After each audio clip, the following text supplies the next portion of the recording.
अस्सलाम वालेकुम and a very warm welcome. आप देख रहे हैं आज पाकिस्तान। मैं हूं सिद्रा इकबाल और यकीनन mid week, that time of the week जब आप सोच रहे होते हैं कि अब शुरुआत हुए तो काफ़ी टाइम हो चुका है, लेकिन अभी भी जो मंजिल है यानी वीकेंड हमें नज़र नहीं आ रही है। आज हमारे पास एक बहुत ही इंटरेस्टिंग सब्जेक्ट है आपके साथ डिस्कस करने के लिए, दैट इज़ क्रिटिसिज्म। क्या आपको पता है कि आप पे सबसे ज़्यादा तनकीद कौन करता है? अब आप हो सकता है सोच रहे हो मेरे बॉस, मेरे कॉलीग्स, मेरा कोई ख़ास दोस्त, या हो सकता है आपकी अम्मी, आपकी यानी वालदा, या फिर आपका life partner, may be it could be your husband और योर वाइफ। लेकिन असल बात यह है कि आप पे सबसे ज़्यादा तनकीद आप खुद करते हैं। You must be familiar with the concept of guilt and shame. Shame वो होता है जब हम सोसाइटी से अपना मुआवजा करते हैं और देखते हैं कि शायद हम में कोई कमी या कोई कोताही है। On the other hand guilt, या हमारे जो ज़मीर हमें बार बार एक तरह से पिन पॉइंट कर रहा होता है कि ये चीज़ आपने सही नहीं की, इसको बेहतर कर सकते थे। Guilt of not spending time enough with family, guilt of not earning enough, guilt of not knowing enough, ये सब चीज़ें इंटरनल होती हैं। और इसी गुफ्तगू को, ये जो इंटरनल हमारा डायलॉग है, इसको हम तनकीद का नाम देते हैं। The only person who is stopping you from your potential is your self. और लोग ये कहते हैं कि असल बात ये नहीं है कि आपके पास ऑप्शंस नहीं है, अपॉर्चुनिटीज़ नहीं है। इनफैक्ट आपकी पावर इतनी अमेजिंग है कि आपको कभी कभार उससे खौफ आता है। ज़रा एक मिनट के लिए सोचिए कि अगर आपसे कहा जाए कि आप कुछ सोचते हैं, जो कुछ पाना चाहते हैं ज़िंदगी में, आप सब पा सकते हैं। Isn't that a scary thought? क्योंकि आपको लगता है कि फिर इसकी तो कोई ना कोई कीमत अदा करनी पड़ेगी। हमारे इर्द गिर्द जो माहौल है, जो गुफ्तगू की जाती है, उसमें हमेशा कहा जाता है कि there are no free lunches in life। कभी कभार हम उस मेहनत से कतराते हैं, कभी कभार हमारा जो कंफर्ट जोन है वो हमें एक ख़ास जगह पे स्टैगनेंट कर देता है। हमें लगता है कि इसके बियॉन्ड जाने के लिए जो सैक्रिफाइस देनी पड़ेगी। मिसाल के तौर पर कुछ लोग अगर किसी अच्छी कंपनी में काम कर रहे हैं, उनको एक प्रमोशन के लेवल तक पहुँच गए हैं, लेकिन अब ये प्रमोशन हासिल करने के लिए उनको मुल्क से बाहर जाना पड़ेगा और हो सकता है किसी नॉन ग्लैमरस सी डेस्टिनेशन पे जाना पड़े, जहाँ पे ज़िंदगी थोड़ी मुश्किल होगी, स्ट्रगल थोड़ी ज़्यादा होगी। और आप कहें जी 20-30 साल का अरसा गुजार लिया है प्रोफेशनल लाइफ में, I don't think I am up for it. ये तो कोई यंग लोगों का काम है जो अभी शुरुआत कर रहे हों, लेकिन मेरे लिए ये करना मुश्किल है। या मिसाल के तौर per your dream life means कि आपको अपनी जो क्वालिफिकेशंस हैं उसको दोबारा रीबिल्ड करना होगा, एक और मास्टर्स के लिए आपको यूनिवर्सिटी जाना होगा। And you're thinking to yourself, nahi, I'm too old for this, I can't do it. A lot of people who are starting their lives in another country, जो अगर ऑस्ट्रेलिया, कनाडा या Europe में कहीं migrate कर रहे हैं, वहाँ के सिस्टम्स में अपने आप को एक तरह से दोबारा एडजस्ट करना उनके लिए मुश्किल होता है। और यही नहीं, लाइफ के बहुत सारे सर्कमस्टांसेस, जैसे कल हम बात कर रहे थे हैप्पीली एवर आफ्टर की, कि हमने जहन में बना लिया कि जी शादी हुई या फलाने ऑर्गेनाइजेशन में गए, चाहे आप पूरा दिन बैठ के वहाँ पे क्रिबी क्यों ना करें, ये क्यों ना कहें कि यहाँ कोई सिस्टम ही नहीं है, बाथरूम्स अच्छे नहीं हैं, छुट्टी नहीं मिलती, बोनस नहीं मिलता, लेकिन अगर आपको कहा जाए कि कल से इस जगह पे आप काम मत कीजिए, तो तकलीफ तो तब भी आपको होगी। So our comfort zone and the inner critic is what we need to silent. आपकी इमेजिनेशन आपके काम क्यों नहीं आ रही? और यही वजह है कि आज आपकी मुलाकात कराएंगे कुछ ऐसे गेस्ट से और कुछ ऐसे सब्जेक्ट्स को लेके आएंगे जिसमें वाकई ये बात की जाती है कि योर इमेजिनेशन इज़ की। क्या आपको पता है कि 30 साल के एक तवील अरसे के बाद हम देख सकते हैं कि ad Asia is coming to Pakistan. It is definitely something to celebrate. आखिरी दफ़ा ये कॉन्फ्रेंस पाकिस्तान में लाहौर में 1989 में हुई थी। सबसे पहले आपको ये जो स्क्रीन पर तस्वीर दिखा रहे हैं, ये इसकी ऑर्गेनाइजिंग कमेटी थी। इसमें आप देख सकते हैं जावेद जब्बार साहब आपको नजर आ रहे हैं, काफ़ी यंग एंड डैशिंग लग रहे हैं। इसके अलावा ये तमाम टीम जिसने इसको पुट टुगेदर किया था। एड एशिया एक तो एडवर्टाइजिंग और मार्केटिंग की दुनिया का सबसे बड़ा इवेंट होता है। मैंने इसको 2011 में इंडिया में अटेंड किया था। And I can tell you every year all the participating countries उनकी ख्वाहिश होती है कि इस कार्निवल को, इस थॉट के लीडरशिप प्लेटफॉर्म को अपने मुल्क लेके आया जाए। तो हमारे लिए बड़ी खुशी की बात है कि वी वॉन द बिड, और 2019 की 3 से लेके 5 दिसंबर तक अब ये मुनक्किद की जा रही है लाहौर में। आपको एक और तस्वीर दिखाते हैं। 1989 में ये इतना बड़ा जो कल्चरल फेस्टिवल होता है, एडवर्टाइजिंग की दुनिया में आपकी लोकल इंसाइट बहुत काउंट करती है कि आप तरह अपने कल्चर को दूसरों तक पेश कर सकते हो। एक और तस्वीर है जिसके अंदर अलहमरा में होने वाले पाकिस्तानी फैशन शो को हम आपको दिखाते हैं कि वो भी हो रहा है, बिल्कुल थोड़ी देर में दिखाते हैं। और इस दफ़ा क्या क्या सरप्राइजेज हैं। We have some of the best speakers in the world of advertising from around the world coming to Pakistan. So if you are a marketing professional, if you are an advertiser या आपका interest है इस field में, so today's show you must not miss, because आपको पता चलेगा इन तमाम surprises के बारे में। एक छोटा सा ब्रेक लेते हैं, विल बी राइट बैक। और बहुत कुछ है जी आज के प्रोग्राम में, हमारे साथ रहिए और देखते रहिए आज Pakistan.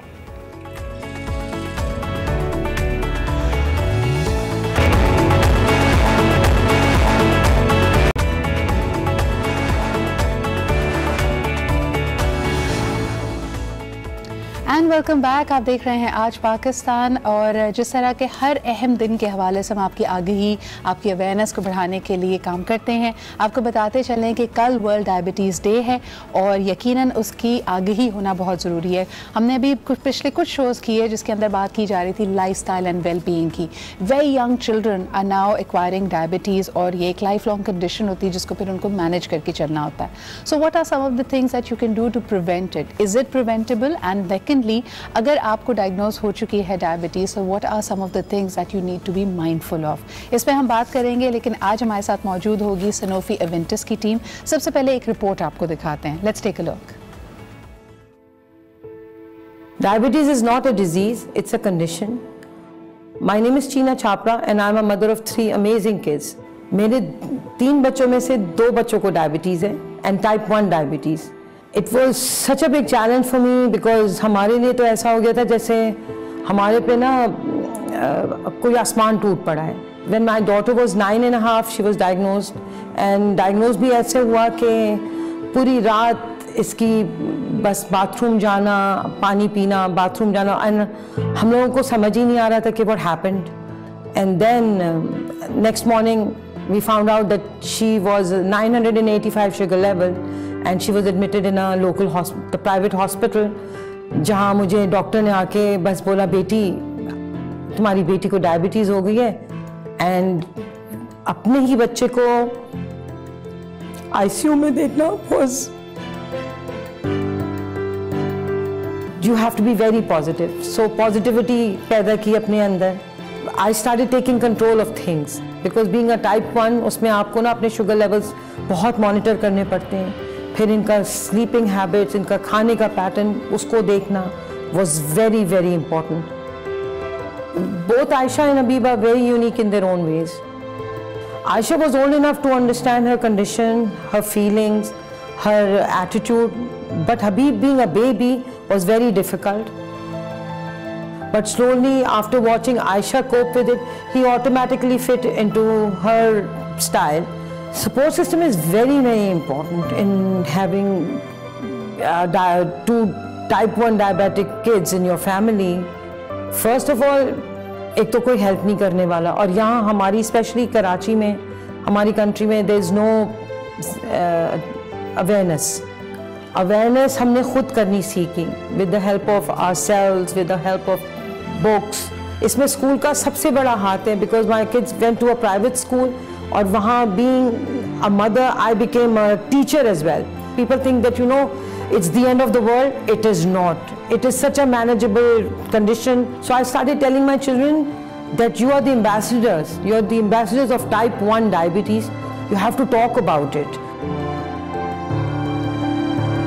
For me, I feel my kids are living a better life than other children because they are very much aware of what they are eating, what is going in their body, how did they cope, what time is their sugar levels. हमने अपने बच्चों को यही सिखाया है कि ज़िंदगी बहुत अच्छी है। Doesn't matter if you have diabetes because for us it is just a condition, not a disease.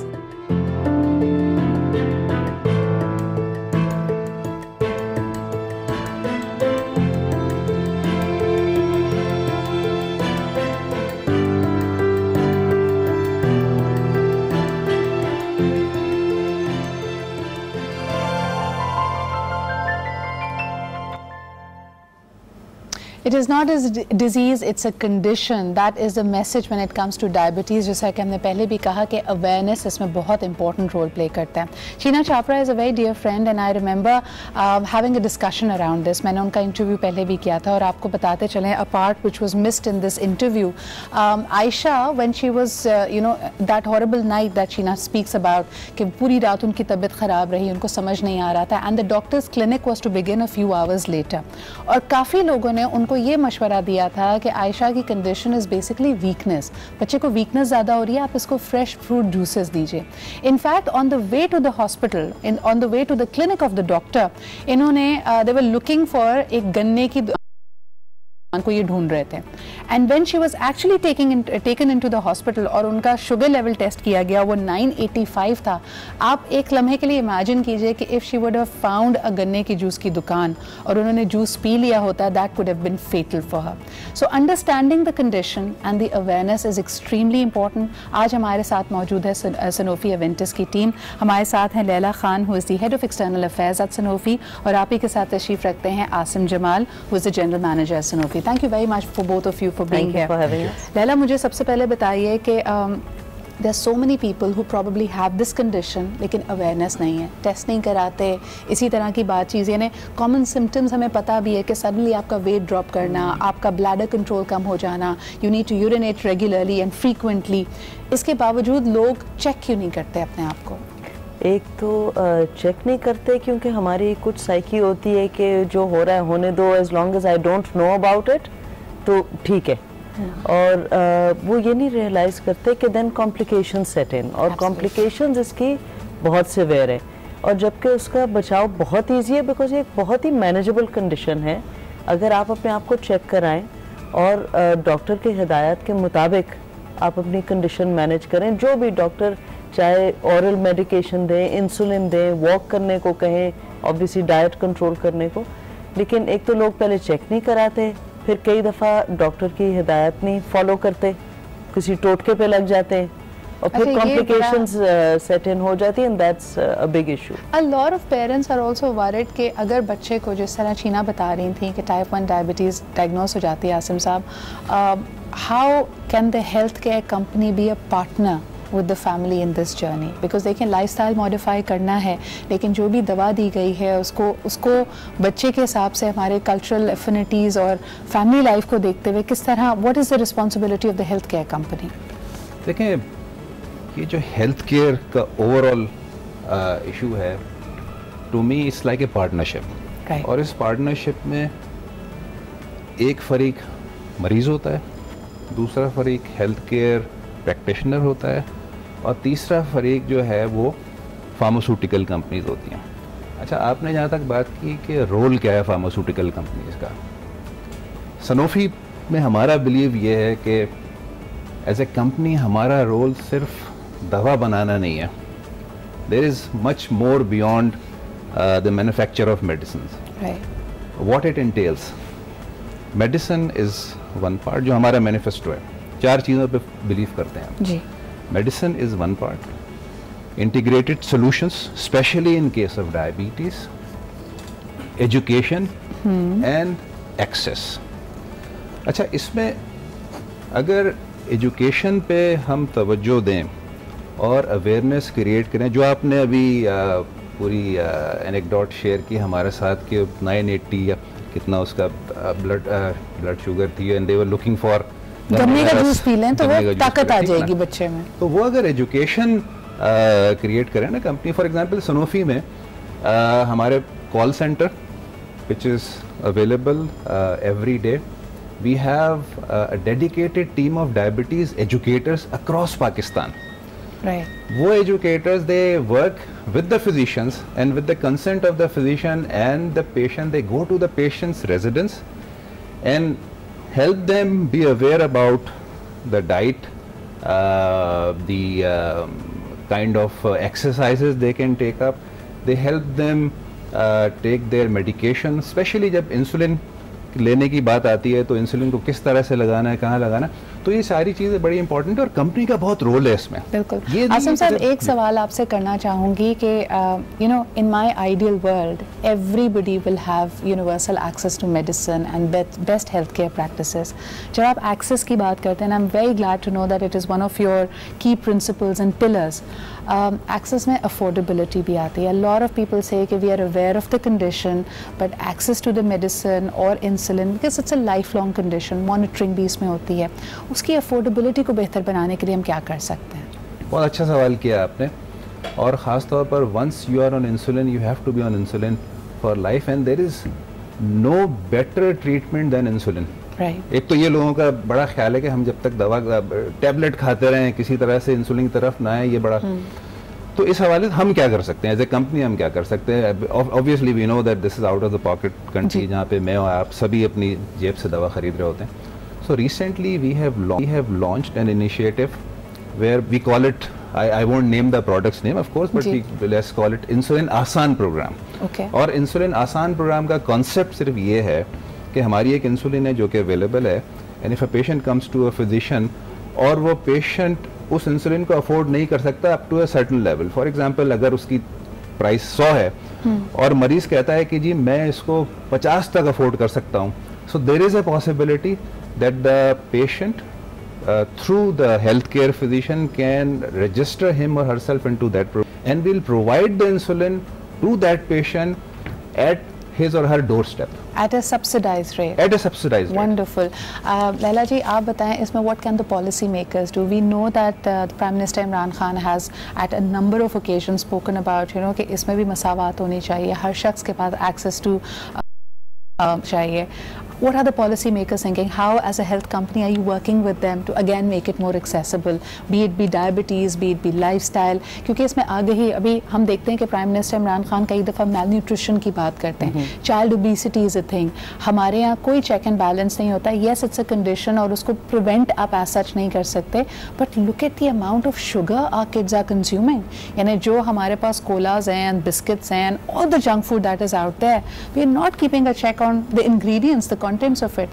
Do you see that there is any cognizance in the present setup, the policy makers on these lines? I think they're definitely trying to move towards universal health care. Of course, that is a long way off. We all know कि अभी क्या हालात हैं, क्या challenges हैं, but at least they're making the moves in the right direction. True. Insaf health card वगैरह भी इन्होंने launch किया है. But there's so much more that can be done, and I'm sure we'll get there eventually. And diabetes का आपने भी शायद पढ़ा होगा, जो recently कुछ surveys हुए हैं, the estimates are now much higher than what they were thought to be. Yes. What do you think are the leading causes for that? आपका क्या? Our lifestyle. Our lifestyle, right? We don't walk. आप देखिए कराची जैसे शहर में आप चल नहीं सकते. यहाँ पे सिर्फ वो शख्स चलता है जिसके पास सवारी नहीं है. And that in itself creates a problem. Lahore में जहाँ walking culture है, वहाँ ये 2.5 महीने smog आ जाती है, बाकी वक्त पोलन आ जाता है. So I mean, all these are contributing, of course. बिल्कुल. आप जब awareness programs चलाते हैं for children, for parents, for एक ज़माने में हम समझते थे कि डायबिटीज़ हमारे ग्रैंड पेरेंट्स की बीमारी है. Now we see much younger people acquiring it. What is the biggest hurdle और रोड ब्लॉक और mind block that you feel is there? तो एक तो अनफॉर्चुनेटली अभी तक हमारे माहौल में स्टिग्मा है related to this, which honestly was a shock to me when I started working on this area, because मैं भी यही समझती हूँ, जैसे चीना ने भी कहा कि भाई बीमारी नहीं है, कंडीशन है, मैनेजेबल है, सो व्हाट. तो हमने प्रोग्राम एक शुरू किया फ्यू इयर्स अगो, जहाँ हम स्कूल तो अवेयरनेस और एजुकेशन के प्रोग्राम्स करते हैं. तो उसके कुछ कंपोनेंट्स हैं टू टीच द चिल्ड्रन कि ज़्यादा एक्टिव लाइफस्टाइल रखें, किस तरह की न्यूट्रिशन रखें वगैरह वगैरह. लेकिन उसके कुछ कंपोनेंट्स हैं which is teaching the children कि अगर आपके किसी क्लास फेलो को या आपके घर में कोई नानी दादी को, चाचे को, किसी को भी डायबिटीज़ है, तो how to behave towards that person, right. You know, to create that sensitivity so that people living with diabetes can have a more secure and safe environment around them. और ये स्टिग्मास और taboos खत्म So this is more about tolerance, having that sensitivity कि आपने what are the do's and don'ts. मिसाल के तौर पर छोटे बच्चे हैं, already if a kid has diabetes और वो resist कर रहा है किसी मीठी चीज़ को, snacks को, so how to be around that. Asim साहब, what about teacher training? If some kid is already on insulin, तो obviously उसको monitoring की भी ज़रूरत है, उसको हो सकता है वो inject करने की भी ज़रूरत है. Are you training the teachers and the academic institutions जहाँ बच्चे का ज़्यादा वक्त गुजरता है कि उनमें भी एक आगे ही एक sensitivity हो?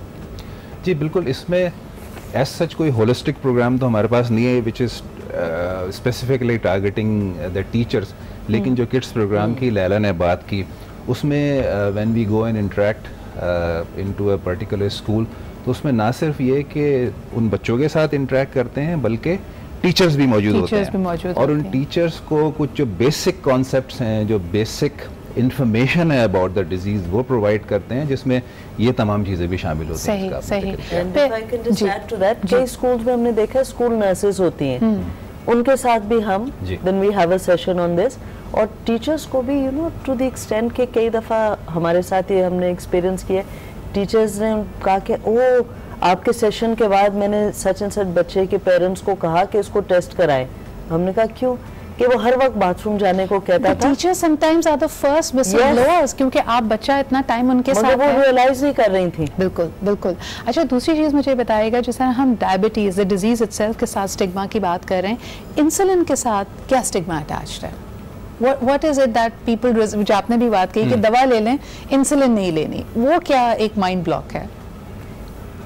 हाँ, इंसुलिन में देखें जैसे मैंने पहले कहा ना, हमारी कुछ साइकी ऐसी होती है कि मेरे लिए एक टैबलेट लेना बहुत आसान है, ठीक है ना, और जब और अच्छा एक कॉन्सेप्ट ये भी है कि चूंकि इंसुलिन पे मैं चला गया तो अब तो ये आखिरी इलाज है मेरे लिए, जो कि बिल्कुल गलत कॉन्सेप्ट है मेरे हिसाब से. इंसुलिन पे, और मैं इस बुनियाद पे नहीं कह रहा कि मैं किसी फार्मास्यूटिकल कंपनी के लिए काम करता हूँ जो इंसुलिन बनाती है, मैं इस बुनियाद पे कह रहा हूँ कि primarily I am a physician, ठीक है ना, तो मुझे पता है कि for a diabetic patient there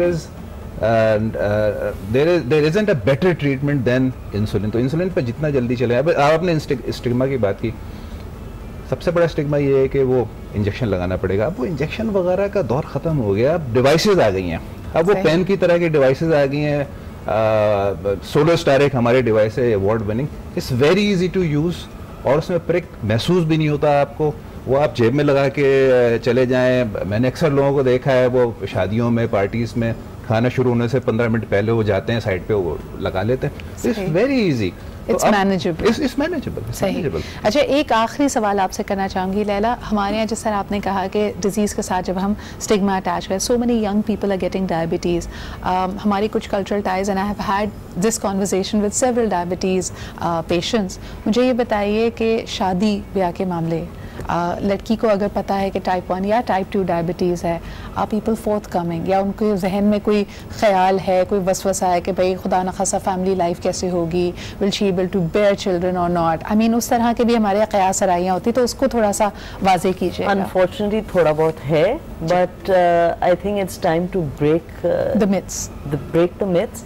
और इस तरह की इंडिस्क्रिमिनेशन, बल्कि आपने कहा कि पेशेंट्स विद डायबिटीज़, हम तो कहते हैं they are not patients, they're just people with diabetes, and they live as normal and as full and healthy a life as anybody else. But एक चले मैं मिथ की अगर बात करूँ, लोग समझते हैं कि if the mother is diabetic, then the child that she bears will have to be diabetic, and there's no escaping the fate. Is that true? Asim's a doctor, I'll let him. देखिए, medical point से chances बढ़ जाते हैं जी, लेकिन ये कोई guarantee नहीं होती कि if the mother is a diabetic, then her offspring will also have the same. And same goes for the father as well, by the way. Exactly. Yeah, हमारे यहाँ दोनों तरफ से ताली बजती है, तो मैंने कहा इसको क्लियर कर दें.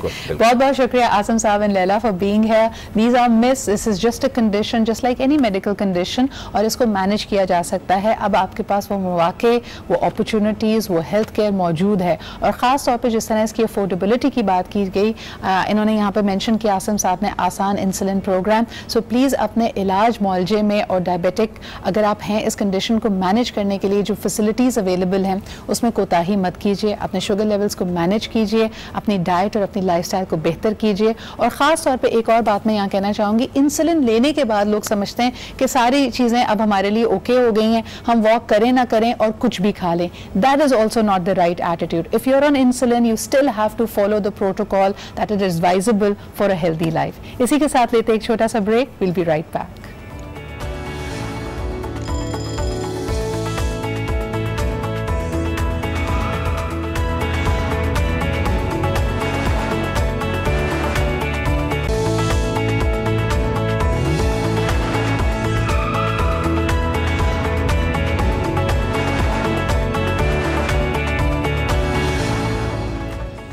Welcome back. आज प्रोग्राम की शुरुआत में मैंने आपको बताया कि after 30 years ad Asia is coming to Pakistan and it is definitely good news, क्योंकि ये अगर आप एडवर्टाइजिंग की दुनिया की बात करें, this is the largest and the most prestigious Congress. और आखिरी दफ़ा ये 1989 में लाहौर अलहमरा में हुई थी। और उस वक्त की अगर आप ज़राए को देखें, ख़बरों को देखें, तो तकरीबन 2.5 मिलियन पंजाब हुकूमत ने दिया था to upgrade and to renovate Alhamra, because it was such a prestigious innovation that was happening and people from all over the world were coming.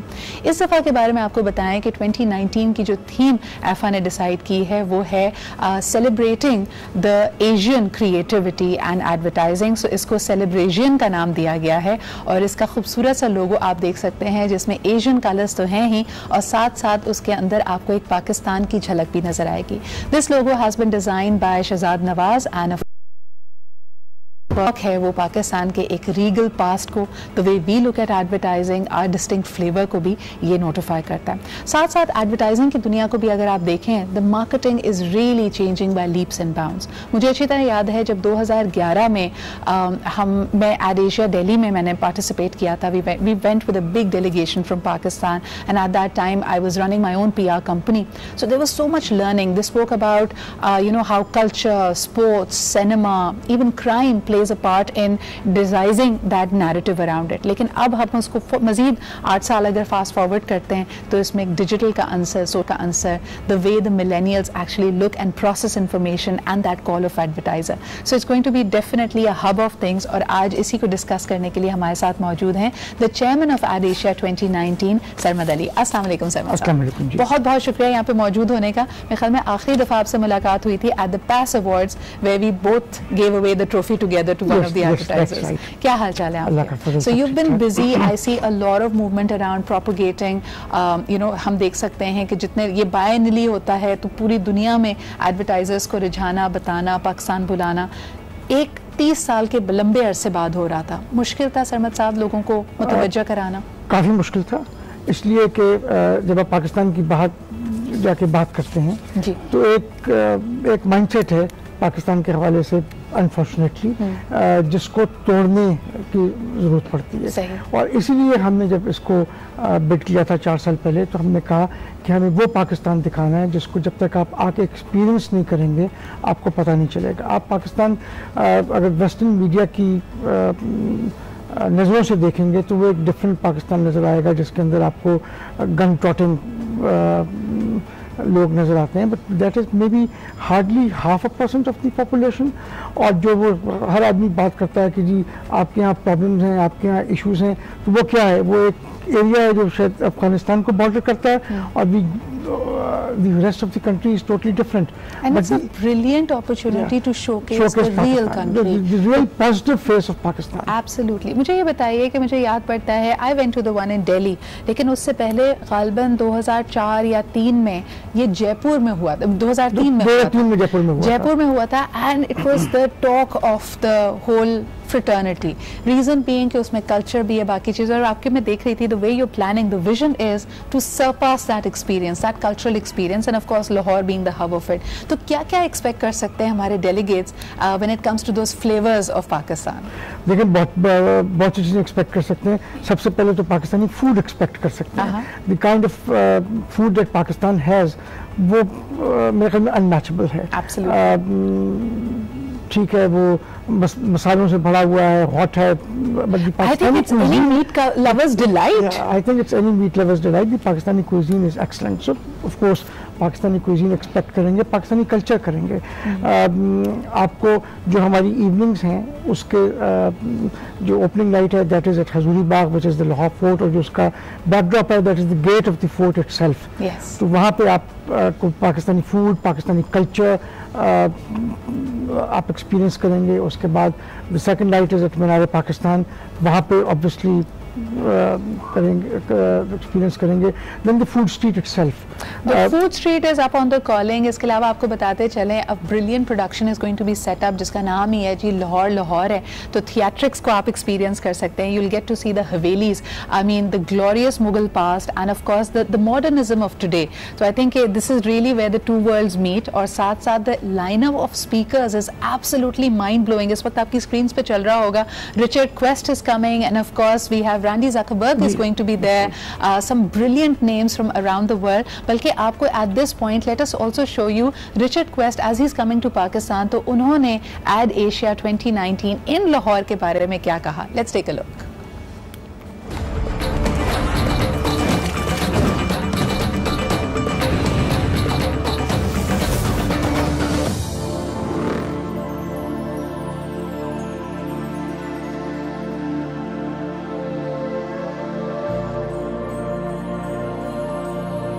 Hello, this is Richard Quest. I'm very much looking forward to being with you in Lahore in December for Ad Asia.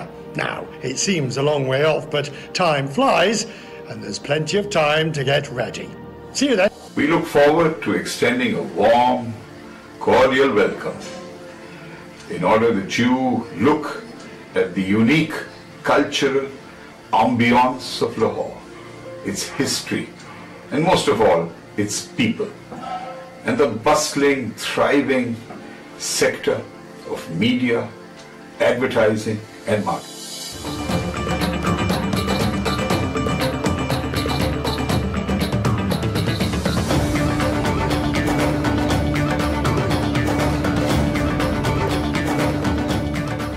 Third, 4th and 5th of December, the biggest Congress of the advertising world, Ad Asia 2019, returns to Lahore after 30 long years, and there's so much excitement and something great to look forward to. Sarmad Saab, मुझे अच्छी तरह याद है 2011 में when it was happening in India, we had road shows in Pakistan. We were able to take about 75 plus people as a big delegation from Pakistan to India.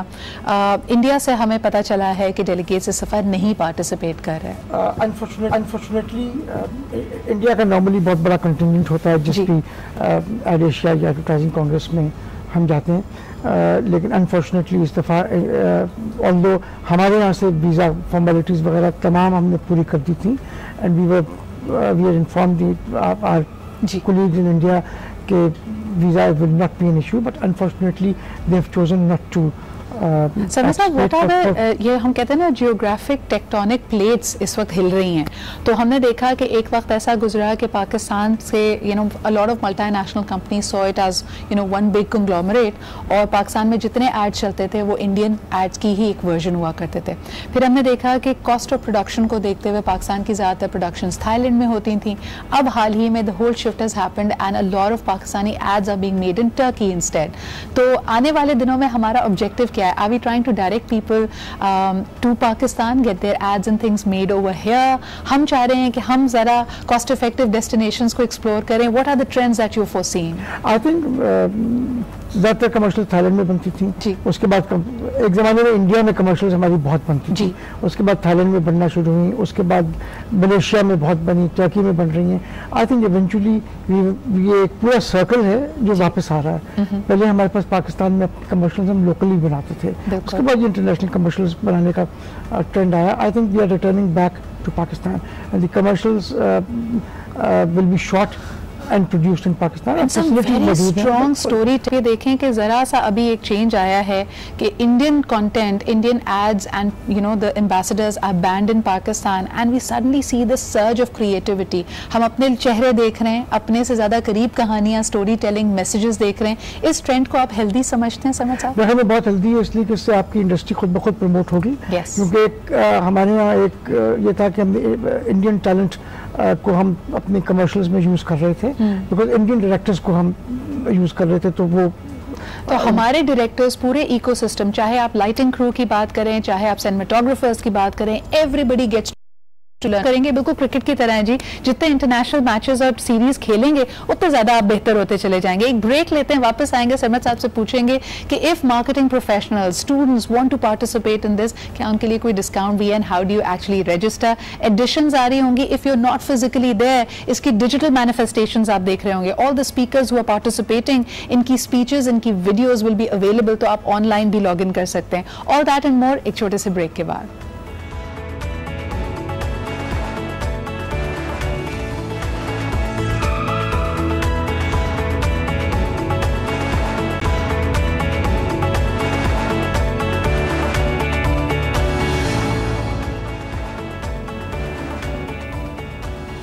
Welcome back. I'm talking about celebration, the celebration of advertising and creativity in Asia. Creativity की कोई एक definition नहीं हो सकती, तभी हम देखेंगे कि ये 3 दिन का जो mega congress of advertising Lahore में होने जा रही है on the 3rd, 4th and 5th of December. It's going to have all the colors of Pakistan. और ख़ास तौर पे जो अगली मेरे ख्याल में if I'm not wrong, the next one in 2021 is going to be Vietnam. So the closing night is going to be there. Sarma Saab? Macau. Yes. It's a Macau. I have been there. I've never been there. I've never been there. I would love to. It's Asia's Vegas. There are only 2 things that you can do, and let's not talk about that. लेकिन it's going to be definitely. It's an island जी. वहाँ पे जब पहुँचते हैं आपको पहले तो लगता है कि you have you know it's some American movie जिसके अंदर वो एक stranded island होता है.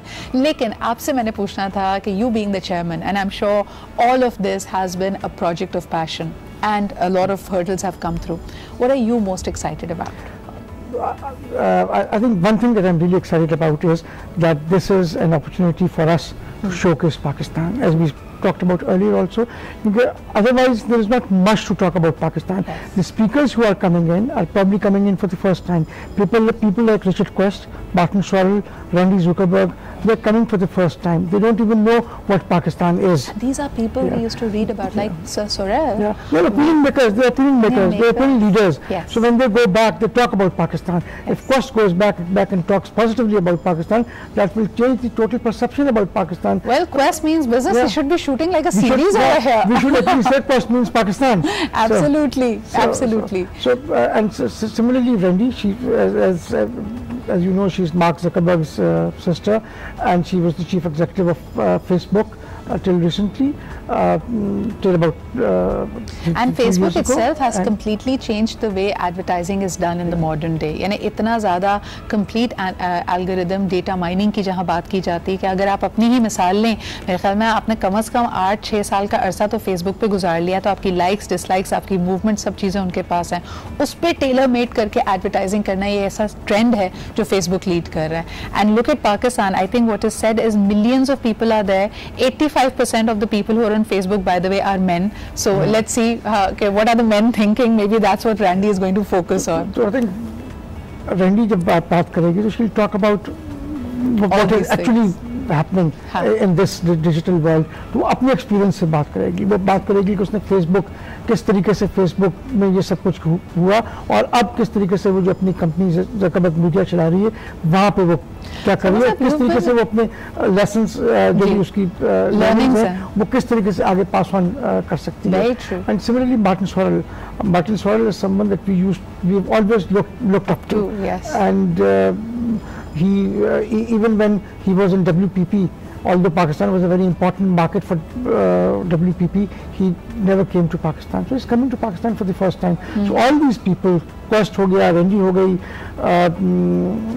Sorrell हो गया, या Yasu Sasaki हो गया, who is the global creative director for Dentsu, or for that matter, Fernando Mercado, who is the global chief marketing officer for Burger King.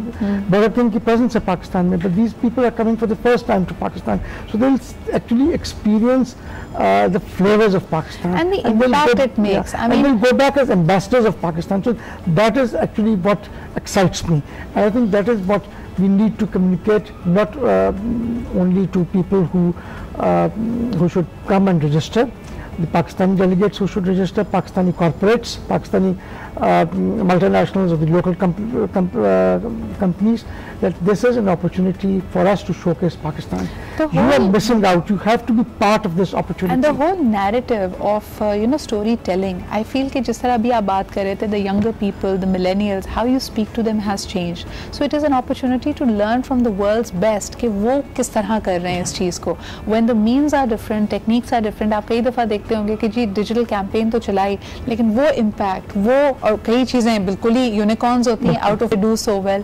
So आप मुझे ये बताएं, how has the industry response been? I mean, there is a whole committee, you're chairing the committee, the advertising ecosystem in Pakistan, how welcoming have they been towards AdAsia? I think obviously the advertising industry, the entire ecosystem, whether it's the media organizations or the advertisers or the advertising agencies and the media house buying houses, all have been very positive and welcoming, and they've helped us out in creating what we have so far created.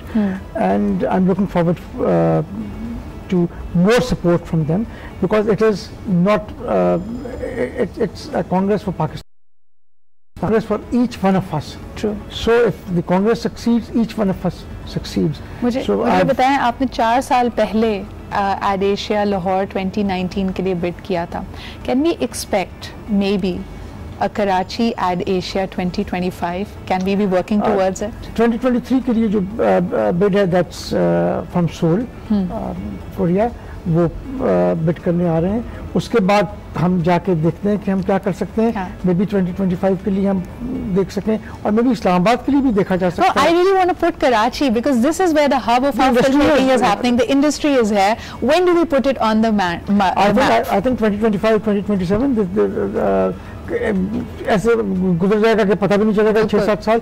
You remember 2011 we were in Delhi, and it looks as if it was only yesterday. And it was 2015 that we went to Taipei and we bid for AdAsia. We got won the bid, and here we are in 2019. 4 years have just gone by. Similarly, I think 7-8 years will go by, and hopefully by then Karachi will have the necessary infrastructure to you'll probably be having an AdAsia Bahria town then, sir. Yeah. But it's not a bad idea actually. It's not a bad idea actually. मुझे ये बताइए, the kind of infrastructure they have, no one does. Absolutely, and we'll have the world-class hotels, the stadiums, the convention centers. My last question to you would be the students, the professionals who would like to participate. क्या उनके लिए options हैं? They register through the website. I think registration जो है वो open है. Registration के 2-3 तरीके हैं. एक तो ये कि वेबसाइट पे जाकर रजिस्टर कर लें. अगर वेबसाइट पे नहीं कर सकते तो उसके अंदर PAA के हमारे एड्रेसेस मौजूद हैं, ईमेल है, उसको कर लें. We have also engaged Hamza Hashmi to help us on registrations. Maybe someone can contact him as well. And but the best way to do it is through the website or by contacting the PAA secretariat. And we're really putting our best foot forward. इसके अंदर हम देख सकते हैं, अभी सरमद साहब was also telling me that there's a women empowerment, the women of substance का एक panel भी मौजूद है, जिसके अंदर हम देख रहे हैं Zidaf Munir is there, Seema Kamil is there, and Musharraf Hai is probably there as well. Musharraf Hai is there, and then Nabila is there. Oh, wonderful! So it's a very interesting panel. The challenges of being women chief executives and challenges of and the opportunities, of course. Opportunities and challenges of being in the leadership position. Absolutely. And there's also sports. जिस तरह हम बात कर रहे थे कि when you talk about culture, Pakistan is a sports lovers delight. आप ये देखें कि हम अक्सर कहते हैं कि हमारे पास infrastructure नहीं है, चीज़ें नहीं हैं, we are only a cricket loving nation. लेकिन there was a point in time where we were champions in 3 different sports, and even today we have individuals. 4 actually. 4. Hockey, squash, cricket, and snooker. So yes. 4. So we had 4 world champions at the same time, and even today kids are doing great. The sports stars are really taking the baton forward. तो उसका भी एक panel होगा. Some very relevant themes, some very powerful themes. So definitely, once again, we'd like to tell you to be a part of it. 3rd, 4th, 5th, and December, Alhamra Lahore is when it is coming back to Pakistan after 30 years. पहली दफा जी हमने इसकी hosting की थी back in 1989, and a lot has changed since the last 30 years. areas, it's definitely an opportunity for Pakistan to showcase its best, its history, its culture, and its forward-looking approach. Thank you once again, Sarmad Saab, for being here. You're the chairman of AdAsia. Great things are going to follow, inshallah Taala, and we'll be bringing you more updates about AdAsia 2019. इसी के साथ लेते हैं एक छोटा सा break. We'll be right back. Thank you.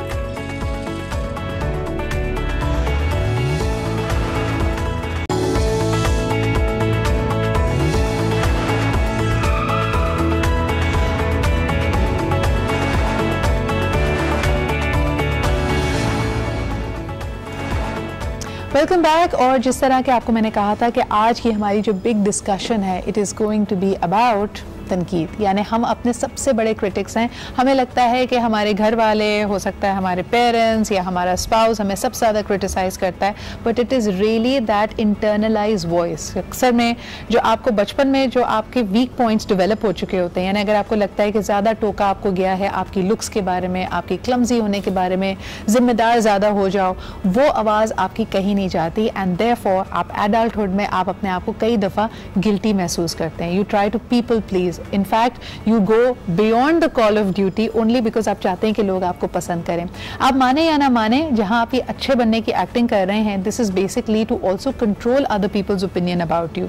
तो आज इसी तरह के इश्यूज पे बात करेंगे कि तनकीद को सहने की हम में सलाहियत है या हम उसको कहीं ना कहीं डॉज करते हैं। हम तनकीद उन्हीं लोगों पे करते हैं जिसके बारे में हम खुद भी गिल्टी होते हैं। मिसाल के तौर पे अगर आप किसी को डांट रहे हैं कि वो अपना काम पूरा नहीं कर रहा, उल्टा चोर कोतवाल को डांटे वाली सिचुएशन भी कभी कभार होती है। हमारे साथ आज जो मेहमान मौजूद हैं, मैं आपको जल्दी से उनका तारुफ कराती हूँ। ऑफ कोर्स आपकी कॉल्स भी हम लेंगे। हमारे साथ मौजूद हैं the one and only Alia Sarim. बहुत बहुत शुक्रिया आलिया भाभी फॉर बीइंग हियर। आप ही के साथ तशरीफ रखती हैं डॉक्टर सोबिया, आप माहिर नफ्सियात हैं, बहुत शुक्रिया आपकी भी मौजूदगी का। And last but definitely not the least, we also have with us Ali Raza, a renowned RJ and an upcoming actor. बहुत बहुत शुक्रिया अली आपके भी मौजूद होने का। आलिया भाभी, तनकीद किसी को अच्छी नहीं लगती, चाहे आप कहना कि अच्छे अल्फाज में बात कर लो, टोको भी तो मौका महल देख के करो, तारीफ सबके सामने करो, तनकीद छुपे दबे अल्फाज में सबके बीच में ना करो। इसके बावजूद यानी अगर सच बोला जाए तनकीद किसी को नहीं पसंद, तो क्या तनकीद करनी चाहिए?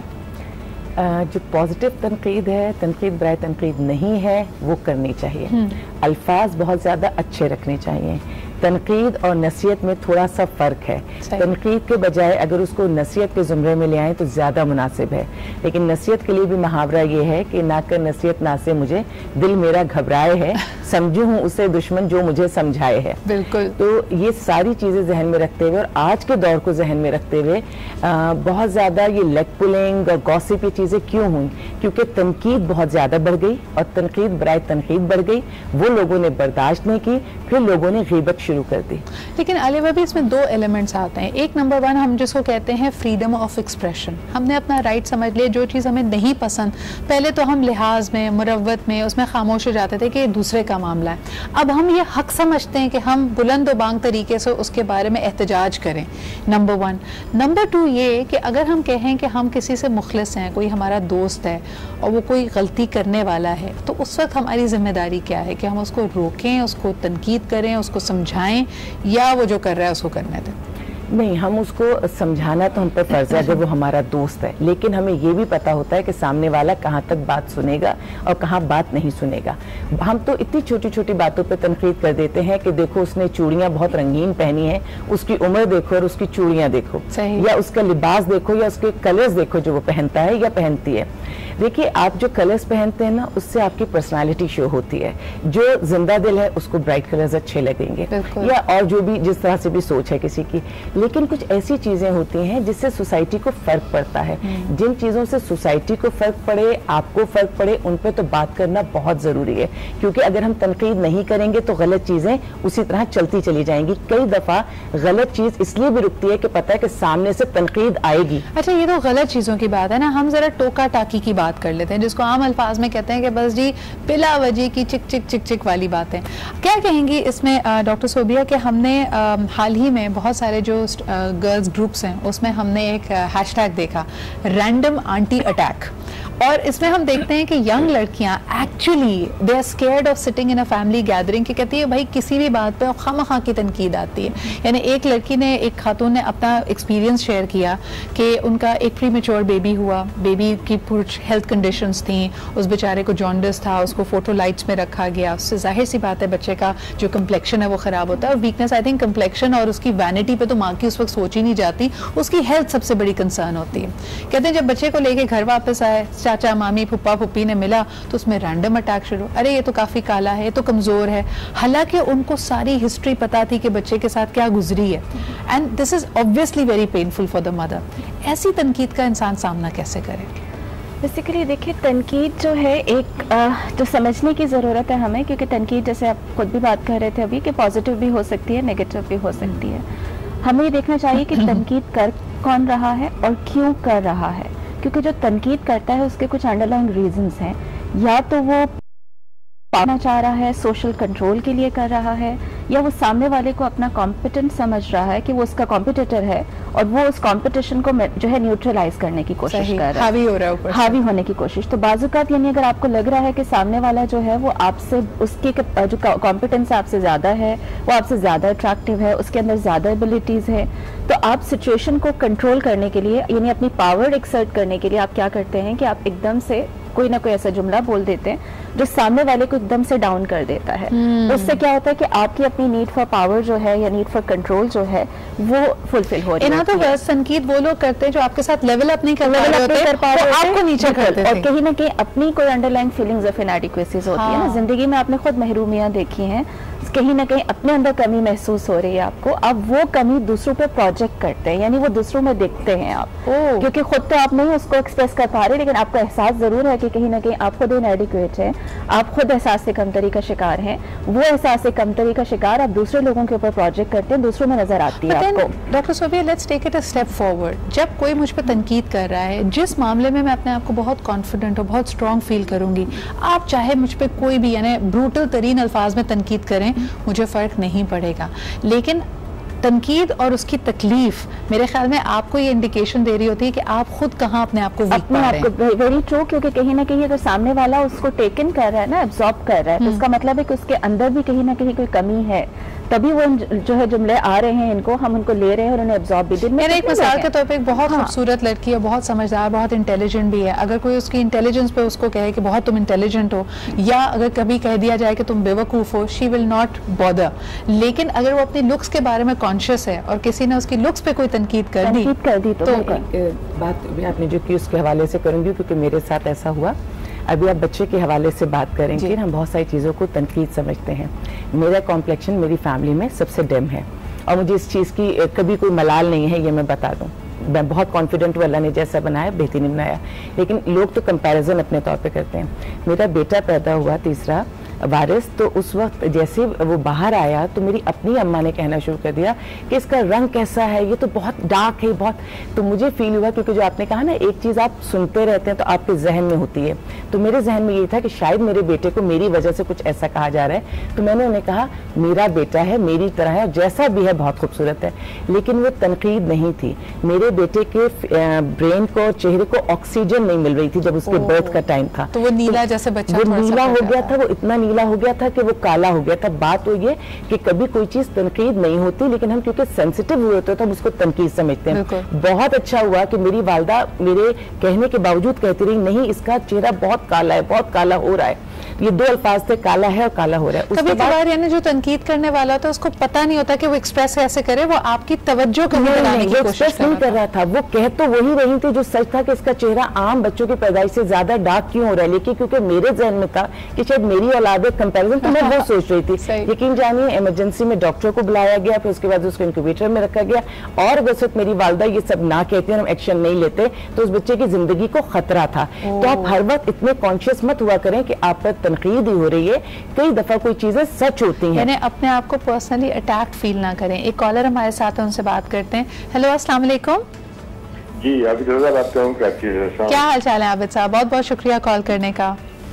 बस बड़ा टिकी सा मौजूद था जी। मैं एक छोटी सी बात से शुरू करूंगा कि खाना पकाने की भी एक तरकीब होती है, लेकिन हमारे यहाँ एक दूसरे से बात करने के लिए हम कोई तरकीब नहीं सोचते।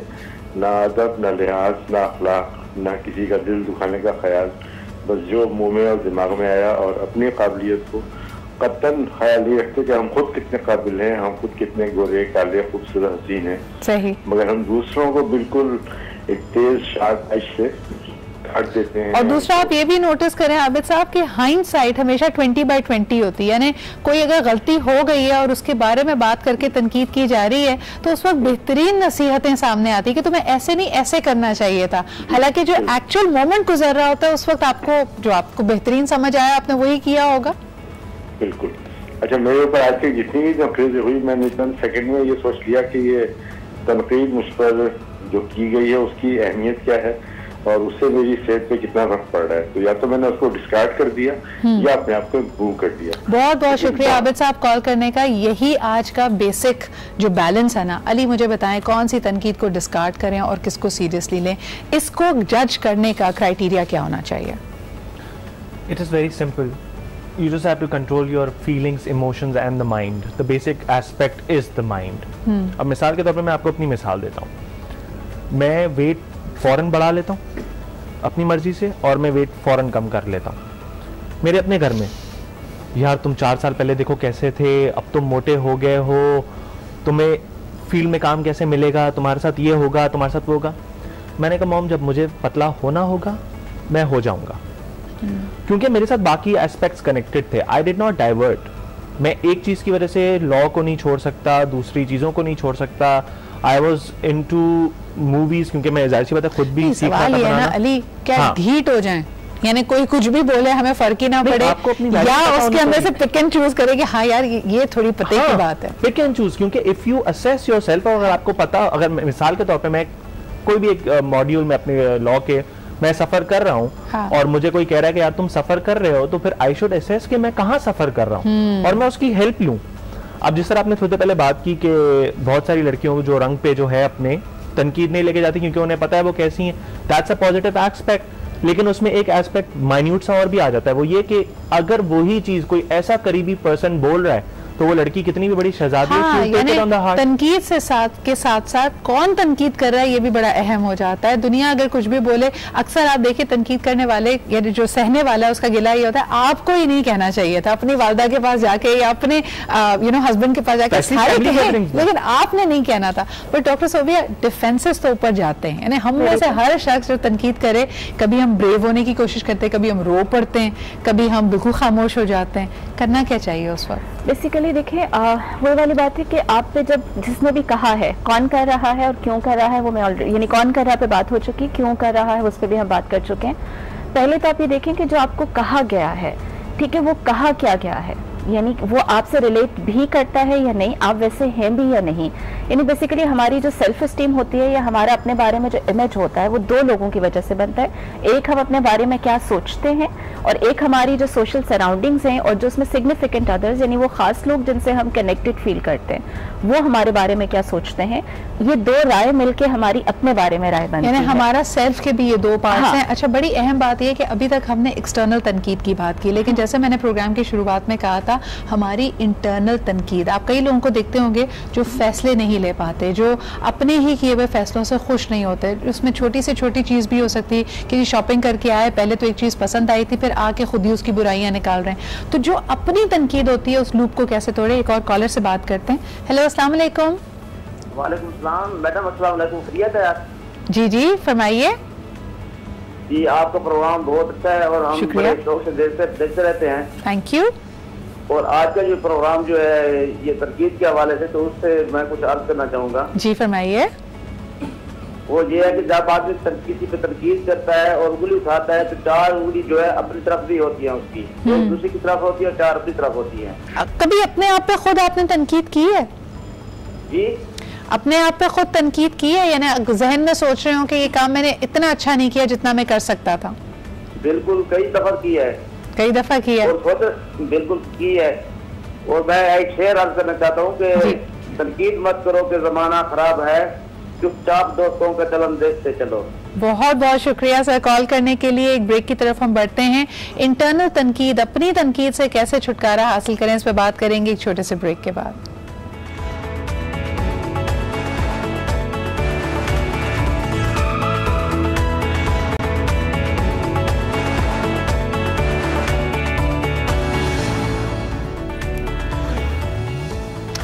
Welcome back. आप देख रहे हैं आज पाकिस्तान। बात हम कर रहे हैं इंटरनल यानी सेल्फ क्रिटिसिज्म की। जब आप अपने आप पे तनकीद करने लगें तो कैसे रुकें, क्योंकि फिर आप एक सीसॉ पे बैठे होते हैं जहां कभी आप गिल्टी होते हैं, कभी आप शेम में जाते हैं, यानी आपका ज़मीर आपको चैन नहीं लेने देता। तब क्या किया जाए? क्या कहती हैं आलिया भाभी? सेल्फ क्रिटिसिज्म यानी कुछ लोग अपने ही किए वैसे कभी खुश नहीं होते, they always need to do more. ज़रूर होनी चाहिए, लेकिन अपने किए से मुतमईन नहीं होते ये चीज़ अच्छी नहीं है, क्योंकि हमें अपना बेस्ट ऑफ द बेस्ट देना चाहिए और मुतमईन होना चाहिए। किस चीज़ से ज़मीर मलामत करता है? जब हम कोई ऐसी चीज़ कर दें, इंसान है, बशर है, हमसे गलतियाँ हो जाती हैं, अपनी गलतियों को चेक एंड बैलेंस ज़रूर करना चाहिए। कोई ऐसी चीज़ हम कर दें और जिसमें सबसे बड़ी बात है कि हमारा कोई भी ऐसा अमल जिससे किसी दूसरे को नुकसान पहुँचाए, उसको ज़रूर चेक एंड बैलेंस करना चाहिए। लेकिन आलिया भाभी, मैं बात कर रही हूँ इस तरह की सेल्फ क्रिटिसिज्म की कि एक वर्किंग मदर है, अब उसके ख़ानदान में जो उसकी सास है, मदर है, उनमें से कोई काम नहीं करता। आप देखिए सबसे ज़्यादा जो क्रिटिक अपने आप को करती है ये वर्किंग वुमन, क्योंकि उसको लगता है कि मैं अपने बच्चे के साथ ज्यादती कर रही हूँ। बच्चा बीमार पड़ता है तो वो और ज़्यादा परेशान हो जाती है, फिर लोगों की भी सुनती है। ऐसी ख़वातीन को आप क्या मशवरा देंगे? ज़िंदगी दूसरों के एंगल से आप नहीं जी सकते, ये आपकी ज़िंदगी है। जब अल्लाह ने कह दिया कि प्योरली हमारी ज़िंदगी है तो हम इसको अपने अंदाज से गुजारेंगे। हमें सुननी सबकी चाहिए, उसमें से पॉजिटिव चीज़ लेकर बाकी सब छोड़ देना चाहिए। अगर वो खातून जॉब कर रही है बच्चे को छोड़कर, तो सिर्फ वही बेहतर जानती होगी कि वो कौन सा मसला जो ऐसे कर रही है। जब उसने औलाद को पैदा किया, औलाद को कोख में रखा, तो वो क्यों उसको छोड़कर जाएगी जब तक उसकी नीड ना हो। हाँ, ये जरूर है कि जिंदगी में हमेशा अपने से बेहतर दोस्त, अपने से बेहतर लोग जरूर रखने चाहिए जिनसे आप बात कर सकें। कभी कभी खून के रिश्तों से वो ताल्लुक नहीं बन पाता जो किसी दोस्त, किसी उस्ताद से बन जाता है। एक मेंटोर, एक काउंसलर आपका होना चाहिए। डॉक्टर सोबिया, क्या कहेंगे हमारे साथ जिंदगी में अगर कोई हादसा हो जाता है तब एक तो एक्सटर्नल तनकीद और फिर अपनी तनकीद। मिसाल के तौर पे कोई रिश्ता ख़त्म हुआ है, शादी ख़त्म हुई है, तो बेशक गलती चलें दोनों तरफ से भी क्यों ना हो, खातून को अक्सर ये सुनना पड़ता है कि you could have done better. अब एक विक्टिम को मजीद विक्टिमाइज करना, क्या कहेंगी आप? अच्छा, इसमें मैं इस पर बात करती हूँ। मैं 3 चीज़ों में डिफरेंस पहले बताना चाहूँगी। जिसे हम सेल्फ क्रिटिसिज्म कह रहे हैं ना, वो इंटरनल नेगेटिव डायलॉग है which is constantly going inside us, यानी वो मसलसल चल रहा है, तो we have to stop that, उसको शट डाउन, ठीक है, या उसे रिवर्स कर दीजिए। वो जो नेगेटिव है उसको आप पॉजिटिव में कीजिए। Second, criticism and feedback, 2 different things. People criticise, they don't give you the feedback. Criticism में आपकी जो वर्ड्स की सिलेक्शन है दैट इज वेरी हार्श, वो दूसरे को कहते हैं सीधा जाके दिल पे लगती है तीर की तरह। जो कहते हैं ना भाई, कड़वा सच है लेकिन कहना पड़ेगा। उसमें सच, उस पे सच पे ज्यादा नहीं होता, उस पे कड़वाहट पे ज्यादा जोर होता है। बिल्कुल। और फीडबैक जरूरत भी नहीं, और फीडबैक और प्लस मौका देख के आपको बोलना चाहिए कि कहाँ मुझे बोलना है और कहाँ ये पर्सन सामने वाला टेक इन करेगा उसका, अगर आप उसे फीडबैक वाकई, बिकॉज क्रिटिसिज्म जैसे हम कहते हैं वो हेल्पिंग भी हो सकता है। कुछ लोगों की आदत होती है ना, जिसको हम कहते हैं मिसिंग टाइल सिंड्रोम, कि सब कुछ अच्छा है लेकिन खाने की मेज भरी हुई है लेकिन लोगों ने कहा रायता अच्छा नहीं बना। वो क्योंकि वही मैंने कहा ना कि कहीं ना कहीं आपको सोशल कंट्रोल या पावर की नीड है। ठीक है, जैसे आपने ये बताया कि अगर कोई शख्स गुजरा है ट्रॉमा से और ज़ाहिर लोगों को वो दिखाई दे रहा है ना, एक देखिए एक सामने स्क्रीन पे पिक्चर है और एक वो पिक्चर है which is behind the screen. अब वो जो खातून जो ट्रॉमा से गुजरी हैं कि उसकी रिश्ता टूट गया या उसका रिलेशनशिप एंड हो गया, मैरिज एंड हो गई, सामने लोगों को दिखाई दे रहा है जो स्क्रीन के ऊपर है, behind the screen people can't see. तो अब लोग आपको जज करेंगे जो स्क्रीन पे नजर आ रहा है। आपको भी मालूम है। That takes me to a very important point. I'm sorry, I have to keep it very fast moving. वक्त हमारे पास कम है। Ali, how do men react to criticism? यानी अक्सर खवातीन को शादियों में ये मशवरा दिया जाता है, भाई उसकी बुराई भी है ना तो चुप हो जाओ, मत बताओ उसको, मत फीडबैक, क्योंकि उसको गुस्सा आ जाएगा। Is it true that men just become very aggressive जब उनको क्रिटिसाइज किया जाए? There are 2 aspects to it. देखें, खातून ज्यादा सोचती हैं, हाँ, उसकी निस्बत मर्द कम सोचते हैं। सही। तो मेजॉरिटी ऑफ द मर्द do not care what's going on until it's about their favourite thing. आप किसी मर्द से स्पोर्ट्स पे बात कर लें, उसकी टीम को क्रिटिसाइज कर लें, तो वो आपे से बाहर चला जाएगा। Same goes for every other aspect. हाँ, मर्द को क्रिटिसिज्म वहां लगता है जहां बॉस फेवरेटिज्म करता है, वहां उसको ये होता है कि यार मैं रात को 8 बजे तक बैठ के काम कर रहा हूं। that brings me to a very important point. Alia भाभी, last question to you about this. खवातीन, उन्होंने बिल्कुल सही कहा, बहुत सोचती हैं। मर्द अगर जरा सी बात करें, तुम्हारी लिपस्टिक, तुम्हारे बाल, तुम्हारे कपड़े, सोचती रहेंगी। And on the other hand आदमियों पे आप खुल्लम खुल्ला तनकीद करें, उनको बोले मुझे ये नहीं पसंद, तुम्हारा ये रवैया, फर्क ही नहीं कोई पड़ रहा। अब क्या किया जाए? उन्होंने बिल्कुल सही कहा, मर्द की औरत सेंसिटिव ज्यादा है, इमोशनल ज्यादा है, और डे वन से हमारी सोसाइटी में औरत पर तनकीद ज्यादा होती है। मर्द को या लड़के को तो सिर्फ यही सोचकर आजाद छोड़ दिया जाता है, अच्छा ये खाना नहीं खाता, चलो कोई बात नहीं कुछ और बना दो। अगर बच्चे ने खाया, तुमने दूसरे घर जाना है, अगर उन्हें पता चल जाएगा तो रोज तुम्हें यही खिलाएंगे। अच्छा लड़के के अगर चेहरा बहुत खूबसूरत नहीं है तो उसको ये कहेंगे ये पढ़ लिख जाएगा, लड़की की तो तालीम देखी जाती है पैसा। लेकिन अगर लड़की खुदा ना खास्ता शक्ल में हल्की है, तुम्हें कौन ब्याह कर लेकर जाएगा, तुम ये सलीका सीख लो, तुम ये। तो वो जो नेगेटिविटी हमारी सोसाइटी भरती है ना डे वन से, वो दिल में उतरती चली जाती है। वो शुरू के 6 साल जिसमें उसको परी बना के रखना होता है। इन अदर वर्ड्स वो ट्रिगर रेडी होती है, वो जरा सी अगर उस पर क्रिटिसिज्म की, वो जो सालों का मवाद होता है वो फट पड़ता है। On the other hand men have a better capacity to it. बहुत बहुत शुक्रिया अली, डॉक्टर सोबिया एंड आलिया भाभी फॉर बीइंग हियर। आज की डिस्कशन थोड़ी कंप्रेस हो गई, वक्त हमारे पास कम था। इंशाल्लाह इस टॉपिक को हम दोबारा उठाएंगे। तब तक के लिए मुझे इजाजत दीजिए, अपना ख्याल रखिए, खुदा हाफिज।